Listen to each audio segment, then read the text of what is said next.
Salut les amis. De nos jours, notre style physique et vestimentaire a beaucoup évolué, les femmes se sont adaptées avec le temps et certaines ont réussi à percer rien qu'avec leur beauté. Salut les streamers, ça se la coule douce. Nul. Dans cette série nous débattrons donc, sur le classement des plus belles femmes au monde.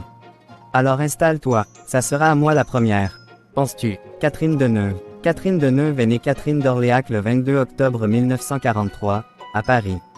Cette célèbre actrice française baigne très tôt dans le monde artistique puisque son père, Maurice d'Orléac, était acteur de théâtre, tandis que sa mère, Renée Simonotte, avait suivi des cours au théâtre de l'Odéon. Après quelques petits rôles, sa carrière est bouleversée en 1962 suite à sa rencontre avec Roger Vadim, qu'elle épouse peu de temps après et qui lui offre un rôle dans Le Vice et la Vertu.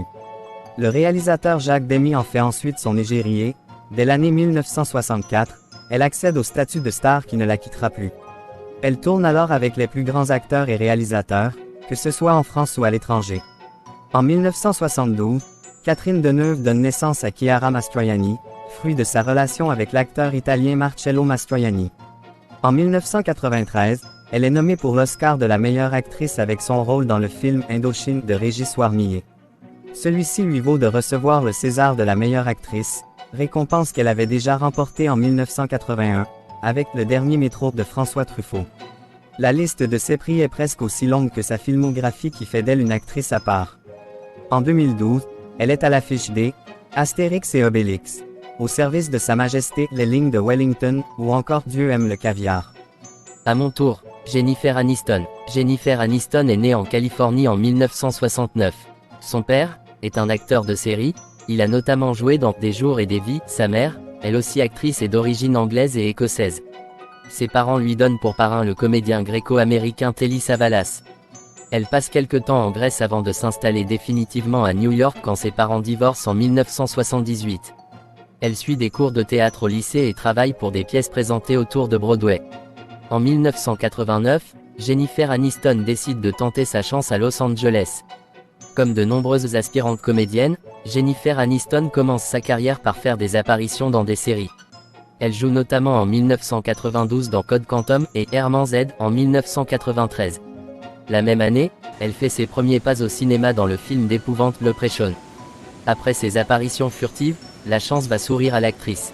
La chaîne de télévision NBC lance en 1993 un casting pour une nouvelle série intitulée Friends.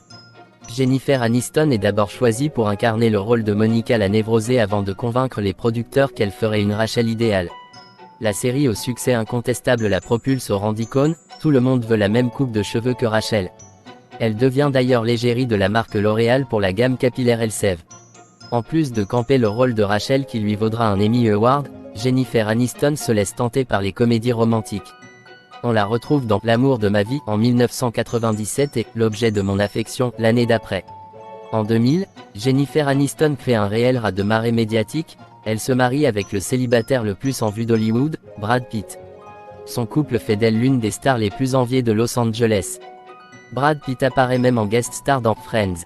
Jennifer Aniston s'illustre dans le rôle de Justine Last dans The Good Girl, où elle donne la réplique à Jake Gyllenhaal, une version moderne de Madame Bovary de Flaubert.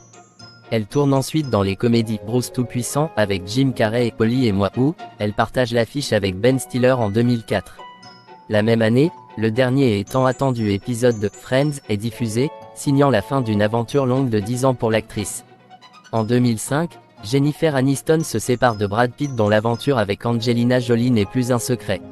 C'est le début d'une période sombre pour l'actrice. D'abord considérée comme la plus triste des divorcées d'Hollywood, on la voit se consoler au bras de Vince Vaughn à qui elle donne la réplique dans La Rupture en 2006. La même année, elle tient le rôle principal de Friends with Money de Nicole Olof Cheney. En 2007, elle fait une apparition en tant que guest star dans Dirt, la série de son ancienne partenaire de Friends, Courtney Cox. Depuis 2008, on prête à Jennifer Aniston de nombreuses liaisons, en particulier avec l'acteur Owen Wilson, et avec le jeune chanteur John Mayer. Fin 2008, plusieurs magazines annonçaient la grossesse de l'héroïne de Friends, sans pour autant qu'elle ne confirme. En 2009, elle est à l'affiche du film choral Ce que pensent les hommes qui rencontre un vif succès. En 2011, Elle joue dans Comment tuer son boss et rencontre Justin Theroux sur le tournage du film Peace, Love et plus si affinité. Le couple se fiance en août 2012 et les rumeurs de mariage vont bon train depuis.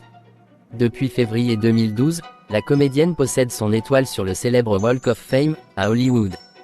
Jennifer Aniston s'est bel et bien détachée du personnage de Rachel qui la rendit célèbre, devenant ainsi une actrice de cinéma accomplie. Très bien. Troisième, Kate Moss. Kate Moss n'a pas défilé depuis une éternité, mais elle est toujours la deuxième mannequin la mieux payée du monde. Il faut croire que tout le monde a oublié le scandale et son surnom de Cocaine Kate. Pas nous. On se souvient de 2005, de la une du Daily Mirror où on la voyait sniffer une ligne de cocaïne en compagnie de son boyfriend de l'époque, le junkie Pete Doherty, que certains soupçonnent d'avoir lui-même vendu cette photo pour se payer Dieu sait quoi. On se souvient de ses contrats qui s'envolent, et du séjour en désintox, et du retour triomphal d'En Vogue, avec le soutien indulgent de tous les puissants de la mode. En 1998, Kate Moss avait déjà passé 3 mois à la Priory Clinic de Londres, épuisée par son mode de vie dissolu. Il faut dire que ça faisait longtemps que la brindille était dans le circuit. Elle avait commencé sa carrière 10 ans plus tôt. Pas bien douée à l'école, la petite Kate a la chance d'avoir un papa agent de voyage.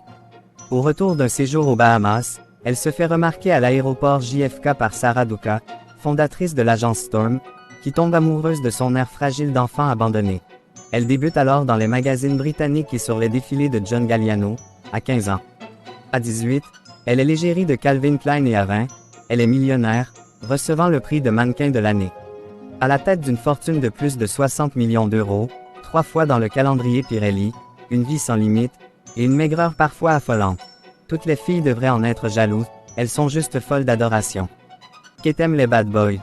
Outre Doherty, on l'a vu avec Mario Sorrenti, le fils de Ron Wood, DiCaprio, Johnny Depp, depuis 2007 avec Jimmy Hines, épousée en 2011, dont elle divorce en 2016. Jefferson Hack, le rédac chef de Dazed et Confused est le père de sa fille Lila Grace, née en 2002, et elle est la marraine des enfants de Paul Simonon et de la fille de Jude Law. Quatrième, Cara Delevingne. Née en 1992 à Londres, Cara Delevingne grandit dans une famille privilégiée. Fille bien née de Pandora Stevens, personal shopper du grand magasin Selfridge, chroniqueuse au Vogue UK de Charles Delevingne, promoteur immobilier, elle hérite, tout comme sa grande sœur Poppy Delevingne, de la beauté de sa grand-mère, elle aussi mannequin. Scolarisée dans la prestigieuse Bedale School, elle est repérée par Sarah Duka, la directrice de l'agence Storm. Sa carrière dans le mannequinat débute ainsi lorsqu'elle signe son premier contrat chez eux en 2009, puis chez DNA Model, avant de s'envoler lorsqu'elle devient le visage de Burberry l'année suivante. Yves Saint Laurent, Dolce & Gabbana, Chanel, Fendi, Stella McCartney. Cara commence une ascension impressionnante dans le milieu de la mode en défilant pour les plus grands. Elle prend aussi la pose pour les magazines V Magazine, Jalouse, Harper's Bazaar, ou encore certaines éditions internationales de Vogue. Pour couronner le tout, elle décroche le prix de mannequin de l'année lors du British Fashion Council en 2012. Séduisant la sphère mode par son charisme, elle prêtera par la suite son visage à de nombreux projets et campagnes de publicité tels que Azos, Pepe Jean, ou Karl Lagerfeld, avant de défiler pour Victoria's Secret en 2012 et 2013. Avec ses formes androgynes, son allure de clown, son teint pâle et ses sourcils broussailleux, Cara Delevingne révolutionne l'image du mannequin en hissant au rang d'art son style de garçon manqué.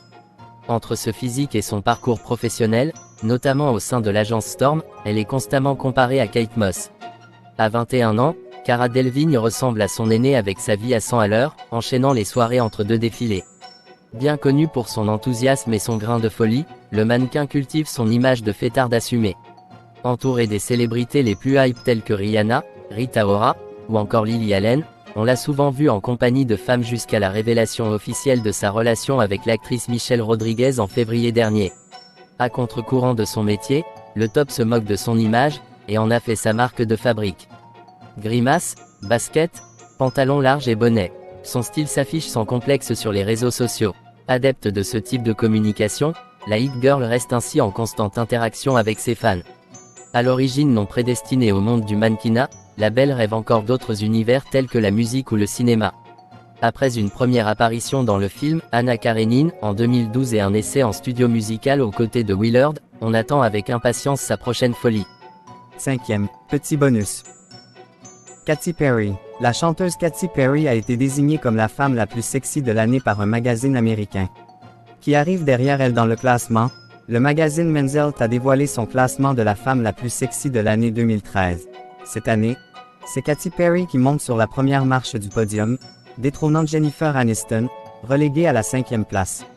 Ce média américain destiné aux hommes a désigné la chanteuse américaine de 28 ans comme la femme la plus sexy, suivie d'une autre brune, Mila Kunis, qui n'est autre que la nouvelle compagne d'Ashton Kutcher. En 3e position arrive Christina Hendricks, l'actrice rousse qui a joué la secrétaire dans Mad Men. À la 4e place du classement et donc juste devant Jennifer Aniston, une autre actrice, Jennifer Lawrence, qui figurait au casting de Hunger Games. En 6e et 7e position, Scarlett Johansson et Angelina Jolie, habituées de ce type de classement. Après ce flot d'actrices arrive la chanteuse Beyoncé, en 8e position, juste devant le mannequin Gisele Bündchen. À la 10e place, l'actrice et mannequin Amber Heard. Au total, Men's Health a classé 100 femmes, entre mannequins, actrices, chanteuses et sportives. Et n'importe qui avec une paire de chromosomes X. Notons que la Française Marion Cotillard arrive 56e dans ce classement plutôt américain. Quant à la James Bond girl française Bérénice Marlowe, elle se classe à la 79e place, quelques places derrière Kate Middleton 73e. Sympa. Et voilà les amis pour cette première partie, si tu es arrivé jusqu'à là, alors n'hésite pas à lâcher un pouce, et si tu veux suivre notre contenu, abonne-toi pour pouvoir le suivre. À bientôt pour de nouveaux débats.